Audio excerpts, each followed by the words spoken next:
اللہ رب العزت کے ساتھ قرب کے دو درجے ہیں، ایک کو نبوت کہتے ہیں اور ایک کو ولایت کہتے ہیں۔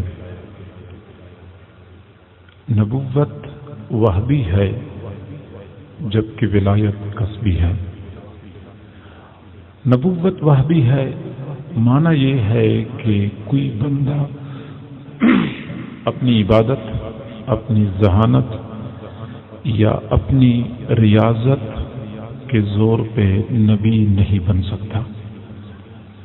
یہ وہبی معاملہ ہوتا تھا۔ اللہ تعالی جن کے سینے کو منتخب فرماتے تھے نبوت کے نور سے معطر فرمایا کرتے تھے، جبکہ ولایت کسبی ہے۔ کسبی کا معنی یہ ہے کہ کوئی بھی بندہ محنت کر کے، عبادت کر کے، گناہوں سے بچا کے، زندگی گزار کے ولایت کے اعلیٰ سے اعلیٰ مرتبے پر پہنچ سکتا ہے۔ تو نبوت وہبی ہے جبکہ ولایت کسبی ہے۔ دوسری بات یہ سمجھ لیں کہ نبوت کا دروازہ بند ہو چکا ہے۔ حضور صلی اللہ علیہ وسلم کے دنیا سے تشریف لے جانے کے بعد آسمانی وحی کا سلسلہ منقطع ہو گیا۔ بعد میں کوئی بھی نبی نہ آیا ہے اور نہ ہی تا قیامت کوئی اور نبی آئے گا، جبکہ ولایت کا دروازہ کھلا ہے تا صبح قیامت۔ محنت کرنے والوں کو اللہ تعالی اپنے قرب اور ولایت کے اعلیٰ درجات اور مقامات پر فائز فرماتے رہیں گے۔ ولی کون ہوتا ہے اور ولایت کے بلند درجات کس طرح حاصل کیے جا سکتے ہیں، یہ ایک بات اس مختصر نشست میں آپ کے سامنے میں نے عرض کرنی ہے۔ آپ حضرات توجہ فرمائیں گے تو بات سمجھ میں آ جائے گی۔ یہ کوئی رسمی روایتی تقریر نہیں ہے اور نہ ہی کوئی جوش دلانے والا کوئی خطاب ہے۔ یہ دل کے درد کی باتیں ہیں، آپ سنیں گے تو انشاءاللہ آپ کے دل میں اتریں گی اور آپ محسوس کریں گے کہ ہمارے دل میں باتوں نے جگہ پکڑی ہوئی ہے۔ معزز سامعین، آج اگر کوئی آدمی یہ کوشش کرتا ہے کہ میں بھی اللہ کا ولی بن جاؤں تو پہلے قدم پہ شیطان اس کو مایوسی میں مبتلا کر دیتا ہے کہ یہ تیرے بس کا روگ نہیں ہے، تو کوشش نہ کر، تو خامخواہ اپنا وقت ضائع نہ کر، تجھ سے نہیں ہو سکتا۔ یہ شیطانی دھوکہ ہے۔ شیطان ہمیشہ کے لیے کوشش کرتا ہے کہ بندے کو رب سے دور رکھے، بندے کو مایوسی میں مبتلا کر دے۔ حالانکہ حقیقت یہ ہے کہ اللہ تعالی جہاں پہلے زمانے میں کسی کی محنت کو ضائع نہیں کرتا تھا، آج بھی اللہ تعالی کسی کی محنت کو ضائع نہیں کرتا۔ بلکہ میں آپ کو اگلی بات بتاؤں کہ جو زمانہ قیامت کے قریب ہوتا جا رہا ہے، فتنے بڑھتے جا رہے ہیں، انسانی قوا اور ہمتیں کمزور ہوتی جا رہی ہیں، اللہ رب العزت نے بھی ولایت اور معرفت کے مقامات کے حصول میں لوگوں کے لیے آسانیاں پیدا کر دی ہیں۔ آپ دیکھیں، مادی دنیا میں جو سفر پچھلے زمانے میں مہینوں میں طے ہوتا تھا، آج وہی سفر گھنٹوں میں طے ہوتا ہے، کیونکہ لوگ کمزور ہو چکے ہیں، اللہ نے آسانی فرمائی۔ اسی طرح روحانی دنیا کا بھی معاملہ ہے۔ سال ہا سال کے مجاہدات کے بعد اللہ رب العزت کے قرب کے جو مقامات بندے کو ملتے تھے، آج چند دن کی مشقتوں کے نتیجے میں اللہ وہ مقامات عطا فرما دیتے ہیں۔ حضرت مولانا احمد علی لاہوری رحمۃ اللہ علیہ فرمایا کرتے تھے کہ میں ولایت کی جس مقام پہ پہنچا ہوں، اس مقام تک پہنچنے کے لیے مجھے 40 سال مشقتیں برداشت کرنی پڑی۔ آج کوئی بندہ اس پیپل کے درخت کے نیچے میرے ساتھ 4 سال گزار دے، میں اس کو ان مقامات تک پہنچا دوں گا۔ کہاں 40 سال کے طویل مجاہدے اور کہاں 4 سال کی قلیل مشقت. فرماتے ہیں میں ان مقامات تک پہنچا دوں گا. مشکات المصابیح کی حدیث ہے، حضور صلی اللہ علیہ وسلم نے صحابہ کو فرمایا، اے میرے صحابہ، تم ایسے زمانے میں ہو، تم میں سے کوئی آدمی دین کے 10 حصوں میں سے 9 حصوں پہ عمل کر لے، ایک حصہ چھوڑ دے، وہ بندہ ہلاک ہو جائے گا. لیکن ایک ایسا زمانہ آنے والا ہے کہ اس زمانے میں کوئی بندہ دین کے 10 حصوں میں سے ایک حصے پہ عمل کر لے، 9 حصوں کو چھوڑ دے، پھر بھی وہ بندہ کامیاب ہو جائے گا. آسانی پیدا ہو گئی ہے، وہ مشقتیں، وہ مجاہدے نہیں کرنے پڑتے جو کسی زمانے میں صوفیاء کو کرنے پڑتے تھے. اور اس کی بنیادی وجہ یہ ہے کہ دنیا کا دستور ہے کہ جب کوئی چیز مارکیٹ میں شارٹ ہو جاتی ہے تو ریٹ بڑھ جاتے ہیں. چینی شارٹ ہو جائے ریٹ بڑھ گیا، پیٹرول شارٹ ہو گیا ریٹ بڑھ گیا، آٹا شارٹ ہو گیا تو ریٹ بڑھ گیا. جو چیز شارٹ ہو جائے اس کے ریٹ بڑھ جاتے ہیں. ایسی ہی نیک اعمال آج بہت کم ہو چکے ہیں. تصوف کے اوراد اور اشغال آج بالکل کم ہو چکے ہیں، نہیں کرتے لوگ. اللہ رب العزت نے ریٹ بڑھا دیا ہے. تھوڑی محنت سے زیادہ بلندیاں بندے کو نصیب ہوتی ہیں. تو یہ سمجھنا چاہیے کہ ولایت کا حصول آج کے زمانے میں جتنا آسان ہے پچھلے زمانے میں اتنا آسان نہیں تھا. اس لیے ہمیں ہمت سے قدم بڑھانا چاہیے. یقیناً اللہ تعالی ہمارے بڑھنے والے قدموں کو پیچھے نہیں ہٹائے گا. قدم بڑھانا بندے کا کام ہوتا ہے، آگے بندے کو سنبھالا دینا، بندے کو گرنے نہ دینا، یہ اللہ رب العزت کی رحمتوں کا تقاضا ہے. تو چاہیے کہ ہم قدم بڑھائیں. اب اگلی بات سمجھ لیں کہ ولایت کا لفظ جب بھی بولا جاتا ہے ہمارے اس معاشرے میں، ہمارے اذہان و قلوب میں ولایت کا جو تصور پایا جاتا ہے اس میں ہم چند غلط فہمیوں کا شکار ہیں. میں بات کروں گا قرآن اور حدیث کی روشنی میں، آگے بتاؤں گا کہ ولی کون ہوتا ہے، لیکن میں پہلے بتاؤں کہ ولایت کے حوالے سے ہماری غلط فہمیاں کیا ہیں. ہماری سب سے بڑی غلط فہمی یہ ہے کہ ہم نے ولایت کو موروثی چیز سمجھا ہوا ہے کہ باپ ولی ہے تو بیٹا بھی ولی ہوگا، باپ اللہ کا مقرب ہے تو بیٹا ضرور اللہ کا مقرب ہوگا. حالانکہ یہ کوئی موروثی چیز نہیں ہے، یہ اپنی محنت، اپنی مشقت، اپنے مجاہدات کے زور پہ یہ نعمت ملتی ہے. اگر ڈاکٹر کا بیٹا موروثی طور پہ ڈاکٹر نہیں بن سکتا بلکہ اس کو خود محنت کرنی پڑتی ہے، انجینئر کا بیٹا موروثی طور پہ انجینئر نہیں بن سکتا، اس کو خود محنت کرنی پڑتی ہے، ایسا ہی کسی ولی، کسی بزرگ کا بیٹا موروثی طور پہ بزرگ نہیں بن سکتا. یہ بزرگی اور یہ ولایت یہ وراثت میں لوگوں کو منتقل نہیں ہوتی، اس کے لیے محنت کرنی پڑتی ہے. ہاں ایک نکتہ ہے جو آپ توجہ سے سنیں گے سمجھ میں آ جائے گی بات، کہ اللہ تعالی اپنے مقربین کی اولادوں کے ساتھ خصوصی معاملہ فرماتے ہیں. وہ محنت تھوڑی کرتے ہیں، اللہ تعالیٰ جلدی ان کو اپنا قرب عطا فرماتے ہیں. تاہم محنت کرنی پڑے گی. اللہ کا خصوصی معاملہ ضرور ہوتا ہے، جیسے عام لوگوں کو محنت کرنی پڑتی ہے، اللہ والوں کی اولادوں کو اتنی محنت نہیں کرنی پڑتی. تاہم کچھ نہ کچھ کوشش کرنی پڑے گی. قرآن عظیم الشان میں حضرت موسیٰ علیہ السلام اور حضرت خضر علیہ السلام کا واقعہ مذکور ہے کہ جب وہ ایک بستی میں گئے تو بستی میں ایک دیوار تھی جو گرنے والی تھی. حضرت خضر علیہ السلام نے ہاتھ سے اشارہ کیا یا ہاتھ لگا کے اس دیوار کو سیدھا کر لیا. حضرت موسیٰ علیہ السلام نے فرمایا کہ آپ نے اس دیوار کو کیوں سیدھا کیا؟ تو حضرت خضر علیہ السلام نے عرض کیا کہ دراصل یہ دیوار اس بستی میں 2 یتیم بچے ہیں، ان کی ملکیت ہے. وَأَمَّا الْجِدَارُ فَكَانَ لِغُلَامَيْنِ يَتِيمَيْنِ فِي الْمَدِينَةِ وَكَانَ تَحْتَهُ كَنْزٌ لَهُمَا. راز یہ ہے کہ اس دیوار کے نیچے ان یتیم بچوں کے لیے ان کے والد نے خزانہ چھپایا ہوا ہے. اگر یہ دیوار گر جاتی، بچے چھوٹے ہیں، دیوار گر جاتی، خزانہ نمودار ہو جاتا، بستی کے ظالم جابر خزانے پہ قبضہ کر لیتے اور بچوں کا حق تلف ہو جاتا. آپ کے رب نے ارادہ کر لیا کہ بچوں کے لیے خزانے کو محفوظ کر لیا جائے، اس لیے مجھے حکم دیا کہ دیوار کو سیدھا کر لو۔ میں نے دیوار سیدھی کر لی، بچے بڑے ہو جائیں گے، اپنے ہاتھوں سے خود خزانہ نکال لیں گے۔ اور یہ بچوں کے ساتھ اللہ رب العزت نے احسان کیوں کیا؟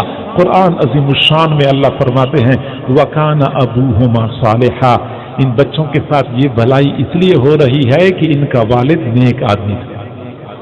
والد نیک آدمی، کون سا والد؟ مفسرین فرماتے ہیں کہ جو نیک آدمی تھا یہ ان کا بلا واسطہ والد نہیں تھا، بلکہ ان کے آباء و اجداد میں 7ویں پشت میں کوئی نیک آدمی گزرا تھا۔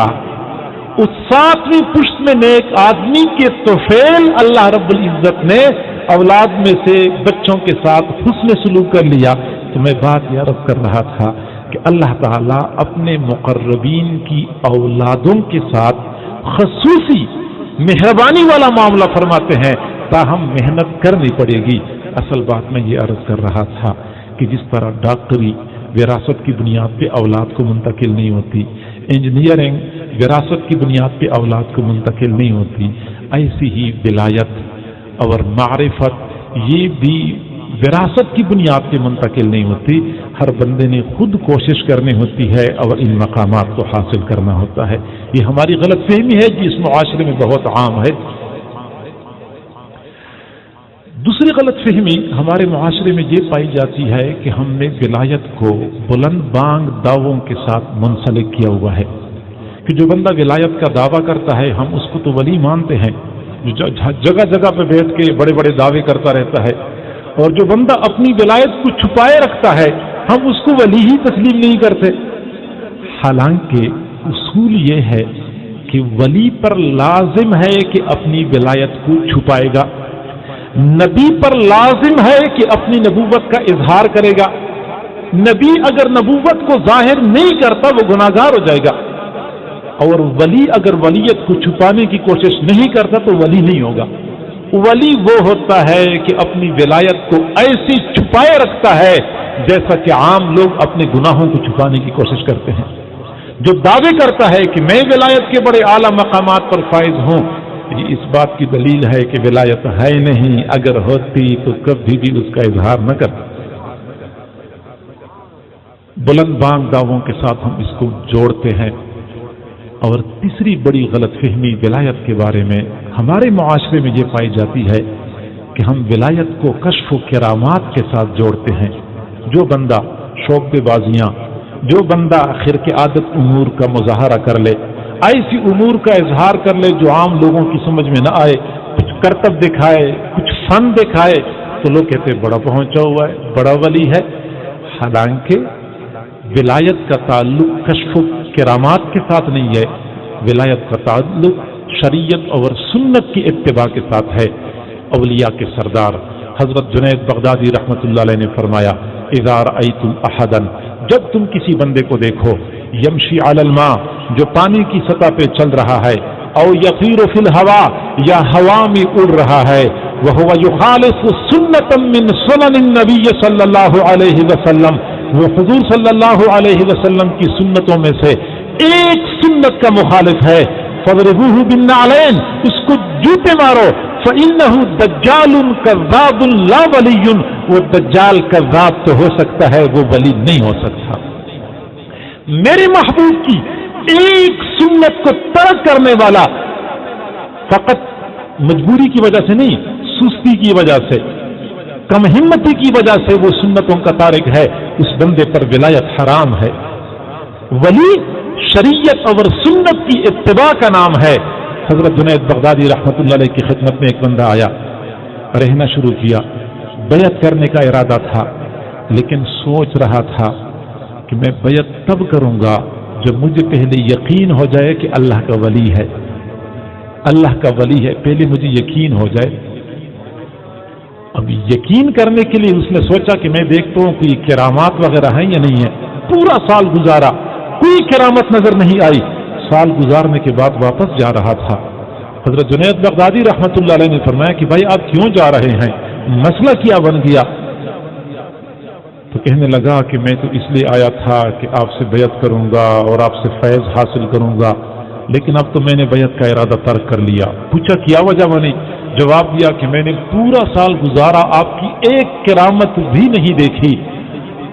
تو انہوں نے فرمایا کہ پورے سال میں آپ نے میرا کوئی ایک عمل ایسا دیکھا ہے جو میرے نبی کی سنتوں کے خلاف ہو؟ اس نے کہا میں نے کوئی ایسا عمل نہیں دیکھا۔ فرمایا کہ میری سب سے بڑی کرامت یہ ہے کہ میں نے پورے سال میں ایک مرتبہ بھی نبی کی سنت کی خلاف ورزی نہیں کی ہے۔ اس سے بڑی کرامت اور کیا ہو سکتی ہے؟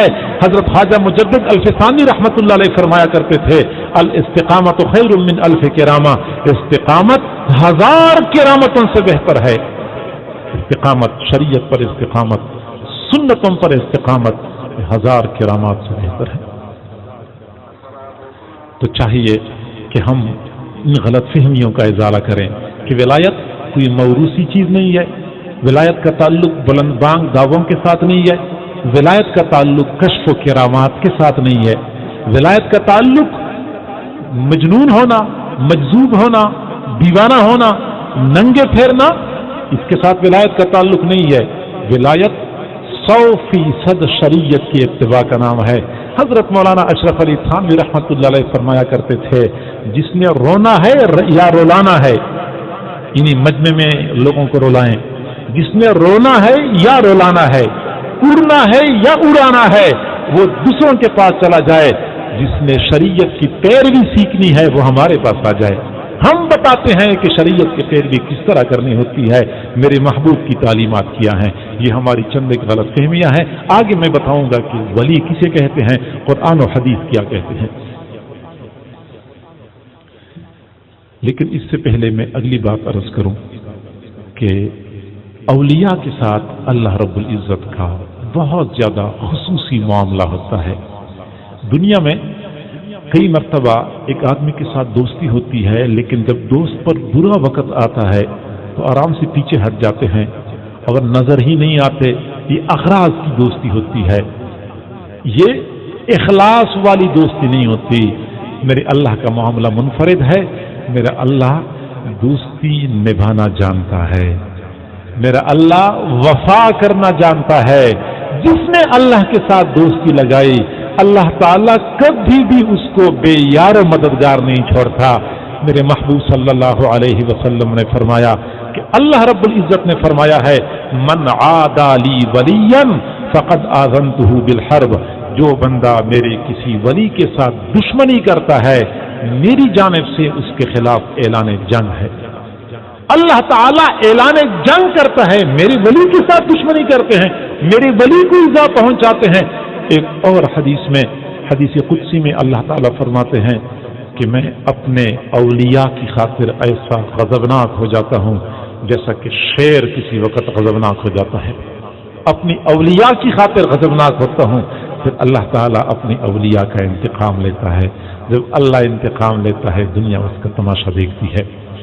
کتابوں میں لکھا ہے ایک نیک آدمی کہیں جا رہا تھا، سردیوں کا موسم تھا، بارش ہو رہی تھی، ہلکی ہلکی بارش ہو رہی تھی، راستے میں بازار میں کیچڑ تھا، پانی جا بجا کھڑا تھا، ان کو دھیان نہیں تھا، چلتے چلتے ایک جگہ پانی کے درمیان میں پاؤں پڑ گیا، جو ہی پاؤں پڑ گیا تو پانی کی چھینٹی اڑی، سامنے سے میاں بیوی جوڑا آ رہا تھا، وہ چھینٹی اڑی اور بیوی کے کپڑوں پہ جا لگی، کپڑے گندے ہو گئے، تو اس خاتون کے خاوند کو بڑا غصہ آیا، اس نے ایک زوردار تھپڑ اللہ والے کے چہرے پہ لگایا۔ اللہ والے نے کیا انتقام لینا تھا، کیا بد دعا کرنی تھی، آگے چل پڑے۔ تھوڑا سا آگے گئے تھے، ایک دکان تھی، دکاندار گرم گرم دودھ بیچ رہا تھا، اس نے سوچا کوئی اللہ کا نیک بندہ جا رہا ہے، بڑا منت سماجت کر کے ہاتھ سے پکڑ لیا، اپنی دکان میں لے گیا اور گرم گرم دودھ کا پیالہ پیش کر لیا۔ انہوں نے پیالہ نوش فرمایا اور پھر آسمان کی طرف دیکھا کہ اللہ تیری قدرت بھی عجیب ہے، کہیں تھپڑ لگواتا ہے، کہیں دودھ پلواتا ہے، کہیں تھپڑ لگواتا ہے، کہیں دودھ پلواتا ہے، یہ کہہ کے آگے چل پڑا۔ وہ میاں بیوی جا رہے تھے، تھوڑا سا آگے گئے تھے کہ کیچڑ میں خاوند کا پیر پھسل گیا اور ایسا پھسلا کہ وہ گردن کے بل گر گیا، بس گرتی ہی گردن ٹوٹ گئی اور وہیں پھر اس کی موت واقع ہو گئی۔ لوگ پیچھے بھاگتے ہوئے گئے، لوگ سمجھ گئے کہ اس نیک بندے نے کوئی بد دعا کی ہے، بھاگتے ہوئے گئے، ان سے ملاقات کر لی کہ اللہ کے بندے آپ نے خامخبت دعا دے دی، دیکھیے اس بیچارے کا تو کام ہو گیا اور مر گیا اور زندگی ختم ہو گئی۔ تب انہوں نے کہا کہ میں نے تو کسی کو بد دعا نہیں دی ہے اور نہیں ہمارا کام کسی کو بد دعا دینا ہے، ہاں بات صرف اتنی ہے کہ جب اس کی بیوی کے کپڑے گندے ہو گئے، بیوی کو تکلیف پہنچی تو خاوند برداشت نہ کر سکا، جب اس نے مجھے تھپڑ لگایا، مجھے تکلیف پہنچی تو میری اللہ کی رحمت کو گوارا نہیں ہوا، اس لیے پروردگار نے انتقام لے لیا۔ اللہ تعالیٰ اپنے بندوں کا انتقام لیتا ہے۔ ایک نیک بندہ ہمارے اکابر میں سے کوئی تھا، قریب کچھ لوگ ایسے تھے جس بستی میں وہ رہتے تھے، تو قریب کچھ لوگ ایسے تھے جن کو ان سے بنتی نہیں تھی، کچھ مسائل میں وہ ان کو برداشت نہیں کرتے تھے کہ یہ ہمیشہ کے لیے شریعت اور سنت کی بات کرتے تھے، اور لوگوں کو کچھ رسوم اور رواج سے روکتے تھے۔ تو لوگوں نے ان کی توہین اور تذلیل کا ایک منصوبہ بنایا کہ یہ بڑے دعوے کرتا ہے، لوگ کہتے ہیں بڑے اللہ والے ہیں، ہم ذرا ان کی تذلیل کرتے ہیں۔ مشورہ یہ کر لیا کہ ہم کسی ایک بندے کو جنازے کی چرپائی پہ لٹاتے ہیں اور یہ ظاہر کرتے ہیں کہ یہ بندہ مر چکا ہے، اور ہم ان سے کہتے ہیں کہ آپ جنازہ پڑھائیں۔ جب وہ جنازہ پڑھائیں گے، جنازہ پڑھانے کے بعد وہ بندہ اٹھ جائے گا، پھر ہم ہنسیں گے، تالیاں بجائیں گے کہ اس کو اتنا پتہ بھی نہیں چلا کہ بندہ زندہ ہے یا مردہ ہے، بندہ زندہ ہے یا مردہ ہے۔ پھر ہم ہنسیں گے اور ان کی توہین و تذلیل ہوگی۔ انہوں نے وہی منصوبہ بنایا اور پھر بندے کو لٹا دیا اور حضرت کے پاس لے گئے کہ حضرت مسلمان کا جنازہ ہے، جنازہ پڑھائیں۔ کچھ بندے بھی ساتھ تھے، حضرت بھی کھڑے ہو گئے اور جنازہ پڑھایا۔ جنازہ پڑھانے کے بعد چونکہ اس سے کہا تھا کہ آپ نے اٹھنا ہوگا جب جنازہ ختم ہو جائے، وہ اٹھ نہیں رہا تھا، انتظار کرتے رہے، حتیٰ کہ ایک آدمی آ گیا اور کہنے لگا اٹھ جا، جنازہ ہو گیا، اٹھ جا۔ جو ہی کہا نا کہ اٹھ جا، تو ادھر سے وہ جنازہ پڑھانے والے نے کہا کہ جس کا جنازہ نانوت بھی پڑھاتا ہے وہ قیامت کے دن سے پہلے نہیں اٹھ سکتا ہے۔ دیکھ لیا، روح پرواز کر چکی تھی، ایک اللہ والی کی توہین و تذلیل کی کوشش کی تھی۔ اللہ تعالیٰ اپنے نیک بندوں کے لیے غضبناک ہو جاتا ہے جیسا کہ شیر غضبناک ہو جاتا ہے۔ الا ان اولیاء اللہ لا خوف علیہم ولا هم یحزنون۔ یہ اولیاء کے ساتھ اللہ تعالیٰ کا ایک اور خاص معاملہ ہوتا ہے کہ حالات کتنی ہی پریشان کن کیوں نہ ہو، کتنے ہی ناخوشگوار حالات کیوں نہ ہو، کتنے ہی مصائب اور آلام میں بندہ گھیرا ہوا کیوں نہ ہو، قلبی طور پہ ایسے مطمئن ہوتے ہیں جیسا کہ کچھ ہوا بھی نہیں ہے۔ عام حالات عام لوگ تھوڑے سے پریشان ہو جاتے ہیں تو روتے پھرتے ہیں، یہ مسئلہ ہے اور وہ مسئلہ ہے۔ اللہ والوں کا دل شدید ناخوشگوار حالات میں بھی 100% مطمئن ہوتا ہے۔ الا ان اولیاء اللہ ہے، سنو اللہ کے اولیاء کیسے ہوتے ہیں، لا خوف علیہم، نہ تو ان پر کوئی خوف ہوتا ہے، ولا هم یحزنون، نہ وہ کبھی غمگین ہوتے ہیں۔ عام لوگوں کو غم آتا ہے، روتے رہتے ہیں، اللہ والوں پر بھی غم آتے ہیں، ناخوشگوار حالات ان پر بھی آتے رہتے ہیں، لیکن وہ تو یہ کہتے ہیں کہ تیرا غم بھی مجھ کو عزیز ہے کہ وہ تیری دی ہوئی چیز ہے۔ اللہ تو نے مجھے یہ غم دیا ہے، تو اس پہ راضی ہے تو میں اس بات پہ راضی ہوں۔ وہ ہندوستان میں کوئی شاہ دولہ نامی ایک بزرگ تھے، بستی جس بستی میں رہتے تھے وہ دریا کے بند کی پچھلی سائڈ پہ وہ بستی آباد تھی۔ ایک مرتبہ بند میں بہت پانی آیا اور پانی اتنا زیادہ ہو گیا کہ بند ٹوٹنے کا خطرہ ہو گیا، لوگ بڑے پریشان تھے اور پانی بالکل بند کی سطح تک پہنچ چکا تھا، تھوڑا سا پانی بڑھ جاتا تو بند ٹوٹ جاتا، بستی پوری ڈوب جاتی۔ لوگ بھاگتے ہوئے حضرت شاہ دولہ رحمۃ اللہ علیہ کے پاس گئے اور کہنے لگے حضرت دعا فرمائیں کہ یہ سیلاب نیچے چلا جائے، پانی نیچے چلا جائے ورنہ بستی سارے کی سارے ڈوب جائے گی۔ فرمایا چلو ہم وہاں چلتے ہیں۔ اپنے ساتھ کوئی کئی یا بیلچہ اٹھا لیا اور سیدھے بند پہ چڑھ گئے۔ بند پہ چڑھنے کے بعد لوگوں کا خیال یہ تھا کہ دعا کریں گے، حضرت نے وہاں پہ کئی ہاتھ میں لے کے بند کو توڑنا شروع کر دیا۔ لوگ کہنے لگے حضرت ہم دعا کروا رہے ہیں کہ بستی بچ جائے اور آپ تو بستی ڈبونے کے لیے بند توڑ رہے ہیں۔ فرمایا جدھر مولا ادھر شاہ دولہ، جدھر مولا ادھر شاہ دولہ۔ اگر مولا کی مرضی ہے کہ بستی ڈوب جائے، میری 1000 مرتبہ یہی مرضی ہے کہ بستی ڈوب جائے۔ میرا اللہ اگر اس بات پہ راضی ہے تو میں بھی اسی بات پہ راضی ہوں۔ مرزا غالب شاعر تو ویسے ہی تھا لیکن بعض شعر اس کے بڑے کام کے ہوتے تھے۔ وہ کہتا تھا نہ تو ہجر اچھا ہے نہ وصال اچھا ہے، نہ تو ہجر اچھا ہے نہ وصال اچھا ہے، یار جس حال میں رکھے وہی حال اچھا ہے۔ وہ غم میں رکھے تو ہم غم پہ خوش ہیں، وہ خوشی میں رکھے تو ہم خوشی پہ خوش ہیں۔ ایک اللہ والے اپنے اللہ سے عرض کر رہے تھے، اے اللہ اگر تو اس بات پہ راضی ہے کہ میں جہنم میں چلا جاؤں، میں 1000 مرتبہ اس پہ راضی ہوں۔ رضا بالقضاء کی زبردست مثال ہے۔ اللہ اگر تو اس بات پہ راضی ہے کہ میں جہنم میں چلا جاؤں، میں اس پہ 1000 مرتبہ راضی ہوں، مجھے جنت جہنم سے کوئی غرض نہیں ہے، مجھے تو آپ کی رضا مطلوب ہے۔ اگر تو اس بات پہ راضی ہے کہ میں جہنم میں چلا جاؤں، میں 1000 مرتبہ اس پہ راضی ہوں، لیکن اللہ میری اتنی دعا ہے کہ میرا جسم اتنا موٹا کر دینا، اتنا موٹا کر دینا کہ ساری جہنم مجھ سے بھر جائے اور آپ کی باقی مخلوق کو جہنم سے چھٹکارا مل جائے۔ جی ہاں، لا خوف علیہم ولا ہم یحزنون، کبھی بھی کسی حال میں وہ غمگین نہیں ہوتے، کبھی خوف زدہ نہیں ہوتے، ہر وقت سکون کے عالم میں ہوتے ہیں۔ لوگ کہتے ہیں رزق کی تنگی ہے، پریشان ہیں، فلاں خواہش پوری نہیں ہو رہی، فلاں خواہش پوری نہیں ہو رہی۔ ایک اللہ والے نے فرمایا، اے دوست اگر تجھے کھانے میں گلی سڑی سبزیاں مل جائیں، اگر تجھے کھانے میں گلی سڑی سبزیاں مل جائیں تو یہ نہ کہنا کہ سبزی گلی سڑی ہے، بلکہ یہ سوچنا کہ اس پروردگار نے رزق تقسیم کرتے وقت تجھے یاد رکھا تھا۔ یہ بھی تیرے لیے بڑا اعزاز ہے کہ اللہ نے تجھے یاد رکھا تھا رزق تقسیم کرتے وقت۔ خوف نہیں ہوتا، غم نہیں ہوتا، کیونکہ اللہ کی محبت سے ان کے قلوب ایسے مسرور ہوتے ہیں، ایسے مستغرق ہوتے ہیں کہ رب ذوالجلال کی ایک نظر ان کو مدہوش کر دیتی ہے، تمام تر پریشانیاں اور غم بھول جاتے ہیں۔ سنا ہے کہ لیلا کے گھر کے سامنے بہت سارے مجانین نے ڈیرے ڈالے ہوئے تھے، لوگ مجنون بنے ہوئے تھے۔ ایک تو اصل مجنون تھا، ایک وہی جعلی مجنون تھے بہت سارے، چونکہ لیلا کئی مرتبہ کھانے بنا کے مجانین کے پاس بھیجا کرتی تھی، تو بہت سارے لوگ کھانے کے لیے مجنون بنے ہوئے تھے۔ ایک مرتبہ لیلا نے کھانا بنوایا اور پھر اعلان کر دیا کہ جتنے مجنون ہیں سارے آئیں، اپنے اپنے برتن لائیں اور اپنا اپنا کھانا لے کے چلے جائیں۔ تو ایک ایک مجنون آتا گیا، لیلا ان کو کھانا دیتی گئی اور لوگ جاتے گئے۔ جب اصل مجنون آیا، لیلا نے اس کا برتن لیا اور ایسے گھور کے دیکھا اور دور برتن پھینک دیا، کھانا نہیں دیا۔ وہ مجنون خوشی سے اچھلنے کودنے لگا، جھومنے لگا۔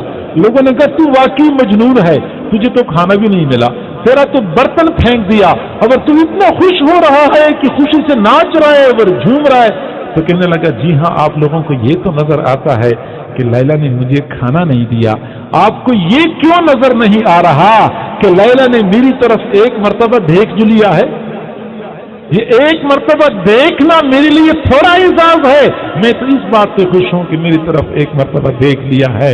اللہ والے اسی بات سے خوش ہوتے ہیں کہ اللہ نے ہماری اوپر ایک مرتبہ نظر ڈالی ہے۔ اللہ تعالیٰ کا خصوصی معاملہ ہوتا ہے اپنے مقربین کے ساتھ، ان کی نظر میں ایک تاثیر ہوتی ہے، ان کی باتوں میں تاثیر ہوتی ہے، ان کے چہرے پہ وہ تاثیر ڈال لیتے ہیں کہ لوگ دیکھتے ہیں تو متاثر ہوئے بغیر رہ نہیں سکتے۔ حضرت علامہ انور شاہ کشمیری رحمۃ اللہ علیہ کو ایک مرتبہ ایک ہندو نے دیکھا اور دیکھتی ہی پوچھا کہ یہ کون ہے؟ لوگوں نے کہا مسلمانوں کے عالم ہیں، فوراً کلمہ پڑھا، اور کلمہ پڑھنے کے بعد کسی نے کہا کہ ایک بندے کو دیکھ کے تو نے کلمہ پڑھا؟ جواب دیا، جی ہاں۔ کہنے لگا کہ میں نے جب دیکھا کہ یہ بندہ مسلمان ہے، جب یہ ایسا چہرہ ہے کہ یہ بندہ جس دین پہ ہے وہ دین جھوٹا نہیں ہو سکتا، ایک نظر دیکھتے ہی کلمہ پڑھ کے مسلمان ہو گئے۔ آپ کے قریب یہ حضرت آپ کے قریب ہے غلام حسن سواگ رحمۃ اللہ علیہ، جی ہاں، وہ ہندو کو جو دیکھتے تھے اور وہ کلمہ پڑھ کے مسلمان ہوتے تھے، کسی کی طرف اشارہ کرتے تھے، کلمہ پڑھ کے مسلمان ہوتے تھے۔ اللہ تعالیٰ یہ مقام عطا فرماتے ہیں، ان کے دیکھنے میں تاثیر ہوتی ہے، ان کی باتوں میں تاثیر ہوتی ہے، ان کی نگاہوں میں تاثیر ہوتی ہے۔ اللہ کے مقربین کا یہ عالم ہوتا ہے۔ حضرت مالک بن دینار رحمۃ اللہ علیہ، اللہ کے مقرب، سفر کر رہے تھے، راستے میں ایک دہریہ ملا، دہریہ کے ساتھ اکٹھے سفر کرتے رہے. تھوڑی دیر بعد حضرت مالک بن دینار کو اندازہ ہو گیا کہ یہ بندہ دہریہ ہے. دہریہ وہ لوگ ہوتے ہیں جو اللہ کی وجود کے منکر ہوتے ہیں، اللہ کا وجود بھی تسلیم نہیں کرتے. مالک بن دینار نے دلائل کے ساتھ سمجھانے کی کوشش کی کہ اللہ موجود ہے، لیکن وہ نہیں مان رہا تھا. اللہ موجود ہے، ہر دلیل کا انکار کرتا تھا. حضرت مالک بن دینار رحمۃ اللہ علیہ نے آخر میں جلال میں آ کے فرمایا کہ تو ہر دلیل پہ کہتا ہے کہ نہیں مانتا. اچھا ہم ایسا کرتے ہیں کہ آگ جلاتے ہیں، میں بھی اپنا ہاتھ ڈالتا ہوں، تو بھی اپنا ہاتھ ڈال، پھر دیکھتے ہیں کہ کس کا ہاتھ جلتا ہے، کس کا ہاتھ بچتا ہے. جس کا ہاتھ جل گیا وہ جھوٹا ہوگا، جس کا ہاتھ بچ گیا وہ سچا ہوگا. اس نے کہا بہت اچھی بات ہے. جنگل میں لکڑیاں اکٹھی کر دی گئی، زبردست آگ جلا دی گئی. پھر مالک بن دینار رحمۃ اللہ علیہ نے فرمایا کہ اس میں ہاتھ ڈالو. اس نے کہا میں تو اس طرح ہاتھ نہیں ڈالتا، میں ہاتھ ڈالوں گا جلے گا، فوراً پیچھے کر لوں گا. نہیں، آپ اپنا ہاتھ اور میرا ہاتھ پکڑ کے دونوں ہاتھ آگ میں پکڑے رکھیں، دیکھتے ہیں کس کا ہاتھ جلتا ہے کس کا بچتا ہے. مالک بن دینار رحمۃ اللہ علیہ نے اس بندے کا ہاتھ پکڑا، اپنا ہاتھ اس کا ہاتھ، دونوں کو آگ میں ڈالا. کافی دیر تک آگ میں پکڑے رکھنے کے بعد جب باہر نکالا دونوں آگ صحیح سلامت تھے.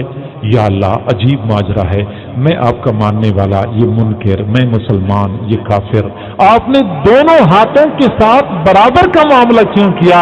اللہ تعالیٰ نے فرمایا جی ہاں، آپ میرے دوست ہیں، یہ دشمن ہے، آپ ماننے والے یہ منکر، لیکن میری رحمت گوارا نہیں کرتی کہ میں اس ہاتھ کو جلا ڈالوں جو میرے محبوب بندے کے ہاتھ میں ہے. اس سے کہہ دو کہ اکیلے اپنا ہاتھ ڈال دے، پھر دیکھ لے کہ آگ کیا حشر کرتی ہے. اللہ تعالیٰ کا اپنے مقربین کے ساتھ خصوصی معاملہ ہوتا ہے. اب میں اگلی بات کی طرف آتا ہوں کہ ولی ہوتا کون ہے. قرآنی آیات پیش کروں گا، پھر حضور صلی اللہ علیہ وسلم کی احادیث پیش کروں گا، اور ایک قول حضرت حسن بصری کا پیش کروں گا کہ ولی کون ہوتا ہے. پھر اس کے بعد اپنے موضوع کو سمیٹوں گا. اللہ رب العزت نے اولیاء کی کچھ نشانیاں بتائی ہیں قرآن میں. فرمایا الا ان اولیاء اللہ لا خوف علیہم ولا هم یحزنون. میرے اولیاء وہ ہوتے ہیں جن پر نہ کوئی خوف ہوتا ہے نہ غم ہوتا ہے. وہ کون ہوتے ہیں؟ الذین آمنوا، پہلی نشانی کہ وہ ایمان لانے والے ہوتے ہیں. دوسری نشانی وکانوا یتقون، تقوی پرہیزگاری والے ہوتے ہیں. ولی کی پہلی نشانی یہ ہے کہ وہ متقی ہوتا ہے، تقوی سے بھرپور زندگی گزارتا ہے، گناہوں سے دور بھاگتا ہے. ہمارے تصوف اور سلوک، یہ محنتیں اور مجاہدیں، سب کا مقصد صرف اور صرف ایک ہے کہ ہمارے جسم کے رگ رگ، ریشے ریشے سے گناہوں کا کھوٹ نکل جائے، گناہ ایک ایک کر کے ہماری زندگی سے نکل جائیں. تقوی کا اعلیٰ درجہ ہمیں نصیب ہوگا تو ہمیں ولایت نصیب ہو جائے گی. ہم ولایت کا دعویٰ کریں یا نہ کریں، ہم کشف و کرامات لوگوں کو دکھائیں یا نہ دکھائیں، ہم لوگوں کو قائل مائل کرنے کی کوشش کریں یا نہ کریں، جس دن ہمیں گناہوں سے تقوی نصیب ہو گئی، گناہوں سے بچنے کی ہمت نصیب ہو گئی، اس دن ہمیں ولایت کا ایک مقام نصیب ہو گیا. الذین آمنوا وکانوا یتقون. اور آگے ایک اور مقام پہ اللہ رب العزت نے فرمایا ان اولیاءہ الا المتقون. اللہ کے ولی نہیں ہوتے مگر متقی لوگ ہوتے ہیں. تقوی بنیادی اساس ہے ولایت کے لیے. حضرت عبداللہ بن عباس رضی اللہ تعالیٰ عنہ فرماتے ہیں ان رسول اللہ صلی اللہ علیہ وسلم سئل عن الاولیاء، حضور صلی اللہ علیہ وسلم سے پوچھا گیا کہ اللہ کے اولیاء کون ہوتے ہیں، یہ ولی کون ہوتا ہے. آپ صلی اللہ علیہ وسلم نے فرمایا الذین اذا رؤوا ذکر اللہ. اللہ کا ولی وہ ہوتا ہے جس کو دیکھیں تو دیکھتے ہی اللہ یاد آ جاتا ہے، ان کا چہرہ بتا رہا ہوتا ہے، اس کی شکل و صورت بتا رہی ہوتی ہے، محبوب صلی اللہ علیہ وسلم کی سنتوں کی اتباع بتا رہی ہوتی ہے کہ یہ ولایت کے اعلیٰ درجے پر فائز ہے. میرے محبوب، میرے مرشد، میرے شیخ حضرت مولانا ذوالفقار احمد صاحب نقشبندی مجددی دامت برکاتہم العالیہ کو جن لوگوں نے دیکھا ہے وہ بتا سکتے ہیں کہ ولی کون ہوتا ہے. ایک نظر دیکھتی ہی دل گواہی دیتا ہے کہ واقعی ولایت اس چیز کا نام ہے.